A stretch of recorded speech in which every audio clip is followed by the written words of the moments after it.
తర్వాత క్యాప్టో ఏర్పడినప్పటి నుంచి కూడా ఈ రాష్ట్రంలో ఉండేటువంటి ప్రతి ఉపాధ్యాయుడికి ఏ సమస్య వచ్చినా కూడా ఆ సమస్యను చివరి వరకు తీర్చేటువంటి సత్తా, పోరాటం చేసి తీర్చేటువంటి సత్తా ఈ రాష్ట్రంలో ఎవరికి ఉంది అంటే కేవలం క్యాప్టోకు ఉంది అనేటువంటిది మీ అందరికీ తెలుసు. మరి ఆ క్రమంలో భాగంగానే ఈరోజు గత 3 సంవత్సరాల నుంచి బదిలీలు లేవు కాబట్టి బదిలీలు పెట్టాలని చెప్పి 7 నెలల నుంచి చేస్తున్నటువంటి ఈ ప్రక్రియలో భాగంగా క్యాప్టో అనేకమైనటువంటి విషయాల్లో మనం విజయం సాధించాం. ఈరోజు 2 డిమాండ్లు మిగిలినాయంటే ముందున్నటువంటి 10 డిమాండ్లు నెరవేర్చామనేటువంటి దాన్ని కూడా మనందరం కూడా అర్థం చేసుకోవాలి. అందులో భాగంగా ఏదైతే గత ప్రభుత్వంలో ప్రిఫరెన్షియల్ కేటగిరీ అంటే ఏదైతే పర్ఫార్మెన్స్ పాయింట్స్ అనేటువంటివి దుర్మార్గంగా కొలమానం కానీ అశాస్త్రీయమైనటువంటి పాయింట్స్ ఏవైతే ఉన్నాయో వాటికి సంబంధించి, అదేవిధంగా వెబ్ కౌన్సిలింగ్ సంబంధించి వద్దని చెప్పి మనం ఆ రోజు చేసేటువంటి పోరాటాలు అవి కూడా చిన్న సమస్యలైనా కూడా రాజధాని వరకు తీసుకొచ్చాయి. అప్పుడు కూడా మనం సాధించినటువంటి విషయం మీ అందరికీ తెలిసినటువంటిదే. అదేవిధంగా ఈ విజయవాడలో ఉండేటువంటి 26 స్టేషన్లు కూడా గతంలో చేసినటువంటి క్యాప్టో ఉద్యమాలు, సిపిఎస్ రద్దు కావచ్చు, అదేవిధంగా 398 స్పెషల్ టీచర్లకు నోషనల్ ఇంక్రిమెంట్లు కావచ్చు, 2008కి సంబంధించినటువంటి మరి అసమానతలు తొలగించడం కావచ్చు, అదేవిధంగా ఆర్పీఎల్ఎం ఎన్కాష్మెంట్ మేనేజ్మెంట్లలో ఉండేటువంటి అసమానతలు తీర్చడం కావచ్చు, ఇలా మున్సిపల్ సమస్యలు కావచ్చు, అన్ని సమస్యల మీద ఈరోజు రాష్ట్రంలో దేశంలో ఏ విధంగా ఎక్కడ లేనటువంటి వేదిక క్యాప్టో ద్వారా తీర్చబడినాయి, మీ ద్వారా తీర్చబడినాయి అనేటువంటిది వాస్తవం. అయితే ఈరోజు మనం తేడా గమనించాల్సినటువంటిది ఏంటంటే చాలా చిన్న సమస్యలు. ఈరోజు డైరెక్టర్గా ఉన్నటువంటి చిన్న వీరభద్రుడు కానీ, అదేవిధంగా ప్రిన్సిపల్ సెక్రటరీగా ఉన్నటువంటి రాజశేఖర్ కానీ వారి పోస్టులను మనం బ్లాక్ చేయమని చెప్పి అడగలేదు మిత్రులారా.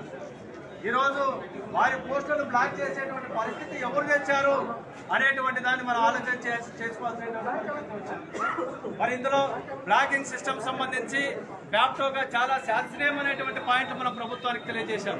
గత ప్రభుత్వంలో ఏది చేసినా కూడా ఈ ప్రభుత్వం రద్దు చేయాలనేటువంటిది దుర్మార్గమైనటువంటి పాలక విధానం. ఏ ప్రభుత్వమైనా ఉద్యోగులు కానీ, ప్రజలకు కానీ, రైతులకు కానీ శ్రేయస్కరమైనటువంటి సంస్కరణ చేసేటువంటి అంశాలు ఉంటే గుర్తుండేటువంటి ఏ పాలక వర్గమైనా కూడా దాన్ని వదిలేయాలి.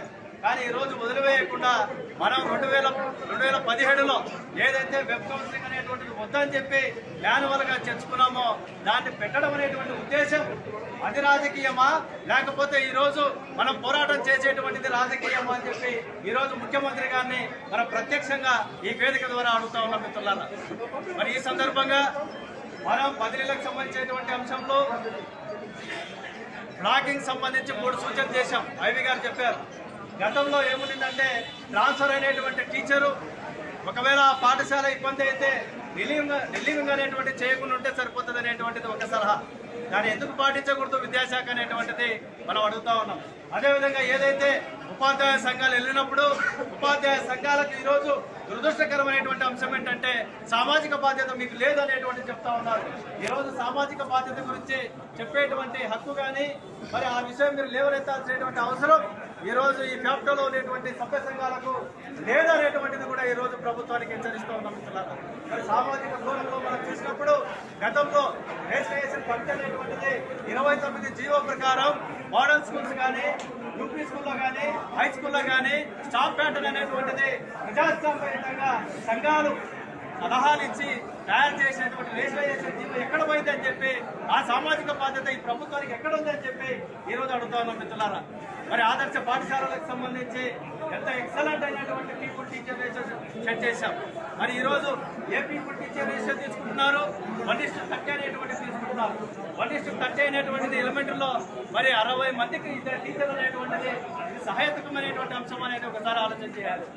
కాబట్టి మిత్రులారా రేషనలైజేషన్ కూడా ఇర్రేషనల్గా ఉందనేటువంటి దాన్ని మనం చెప్పాం. మరి బ్లాకింగ్ విషయంలో ఒక సలహా రిలీవింగ్ సంబంధించి ఇస్తే, రెండవది సామాజిక బాధ్యత నిజంగా ఉంటే సమగ్ర శిక్షలో అనేక కోట్ల రూపాయలు ఈరోజు మూలుగుతున్నాయి. వాటికి సంబంధించి అకాడమిక్ ఇన్స్ట్రక్టర్స్ను పెట్టి హెచ్ఈటీలో 2,000-3,000 పోస్టులు ఇచ్చేటువంటి పరిస్థితి ఈ ప్రభుత్వానికి లేదా అని చెప్పి అడుగుతా ఉన్నాం. ఈ ప్రభుత్వం వచ్చిన తర్వాత ఎంతమంది లెక్కలనేటువంటి హోదాలు వచ్చినాయి విద్యాశాఖలో. ప్రతిదానికి చైర్మన్, ప్రతిదానికి సెక్రటరీ, దానికి సంబంధించి మన జీతపత్యాలు చూసుకుంటే 1.5 లక్ష 2 లక్షలు ఉన్నాయి. మరి నువ్వు ఇచ్చేటువంటి ఉద్యోగాలకు మహా అంటే 10,000 ఇస్తావు, మరి 2,000 మందిని నియమించలేము అని చెప్పి ఈరోజు ప్రభుత్వాన్ని అడుగుతున్నాం మిత్రులారా. మరి అది రెండో సలహాకు సంబంధించినటువంటి అంశం ఉంది మిత్రులారా. నిజంగా సామాజిక బాధ్యత ఈ ప్రభుత్వానికి ఉంటే డిఎస్సి రాత్రి నోటిఫికేషన్ ఇచ్చి మరుసటి రోజు నియామకాలు చేపడితే ఎమ్మెల్సీలు కానీ ఉపాధ్యాయ సంఘాలు కానీ వద్దనేటువంటి దాఖలాలు ఏమన్నా ఉన్నాయా అని చెప్పి ఈరోజు ప్రభుత్వాన్ని అడుగుతా ఉన్నాం. కాబట్టి మిత్రులారా, ఈ 3 అంశాలు బ్లాకింగ్ సంబంధించి క్లియర్గా చెప్పాము, వాటిని పాటించాల్సినటువంటి అవసరం ఉందనేటువంటిది ఒకటి. రెండవది మిత్రులారా, ఈరోజు వెబ్ కౌన్సిలింగ్ అనేటువంటిది ఒక స్థాయికి తగ్గాం మనం. నిన్న అఫీషియల్గా మంత్రి గారు ఒక దూతను పంపించారు మా దగ్గరికి, దేవానంద రెడ్డి గారిని పంపించి ఆయన రావడమే ఏం సార్ పిలిచారంటే ఆయన ఏమన్నాడంటే మీరు చలో సెక్రటరియట్ విరమించుకోవాలని చెప్పి ప్రభుత్వం చెప్పింది, విరమించుకోవాలని చెప్పాడు.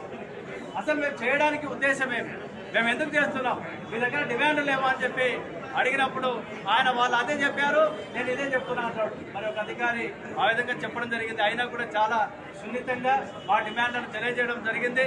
వెబ్ కౌన్సిలింగ్ సంబంధించి మిత్రులారా, స్కూల్ అసిస్టెంట్లు హెడ్ మాస్టర్లకు సంబంధించి ఒకవేళ పెడితే పెట్టండి, మీ శాడిజం ఉంది ప్రభుత్వానికి, అధికారులకు శాడిజం ఉంది. ఒకవేళ మేము బలైనా పర్లేదు, స్కూల్ అసిస్టెంట్లు అదేవిధంగా హెచ్ఎంలకు సంబంధించి వెబ్ కౌన్సిలింగ్ పెట్టిన హెచ్ఈటీలు ఈరోజు చాలా ఇబ్బంది పడుతున్నారు. లేడీ టీచర్స్, మహిళా టీచర్లు ఈరోజు వెబ్ సెంటర్కి పోయి 12 నుంచి ఉదయం తెల్లారే వరకు కూడా ఒక మహిళలకు సంబంధించి ఈరోజు నెట్ సెంటర్లో ఉంచడం అనేటువంటిది ఇదే ప్రభుత్వం దిశా చట్టం తీసుకొచ్చింది. మరి మహిళలకు సంబంధించి గంటల పాటు నువ్వు నెట్ సెంటర్లో ఉంచడం అనేటువంటిది ఈ ప్రభుత్వానికి భావేమా అని చెప్పి మరి ఈ వేదిక నుంచి అడుగుతున్నాం మిత్రులారా. కాబట్టి హెచ్ఈటీలకైనా మాన్యువల్ కౌన్సిలింగ్ పెట్టాలనేటువంటిది పెట్టడం జరిగింది. చాలా చిన్న డిమాండ్లు కూడా మిగతా ఉన్నాయి, వాటికి సంబంధించి పరిశీలించమని చెప్పాము. నిజంగా చాలా దురదృష్టకరం. ఈ డిమాండ్లు బయట జనాలకు కానీ లేదా పోలీస్ డిపార్ట్మెంట్కి కానీ మిగతా శాఖలకు కానీ అర్థం కూడా కావు. బ్లాకింగ్ ఏంది, బ్లాకింగ్ ఉంటున్నారు. ఎంత దురదృష్టకరమైనటువంటి అంశం అంటే ఉపాధ్యాయులని ఈరోజు రోడ్డుకి ఇచ్చడం అనేటువంటిది, బ్లాకింగ్ సిస్టమ్ అనేటువంటి దాంట్లో సంఘాలు చెప్తున్నటువంటిది ఇంటే ఈ ప్రభుత్వానికి చాలా సానుకూలంగా పోయేటువంటి అవకాశం అనేటువంటిది ఉంటుంది. ఈ 2 డిమాండ్ల పట్ల ఈరోజు చేస్తున్నటువంటి ఉద్యమం, ఇది చిన్న డిమాండ్ అయినా పెద్ద ఉద్యమం చేస్తున్నాం.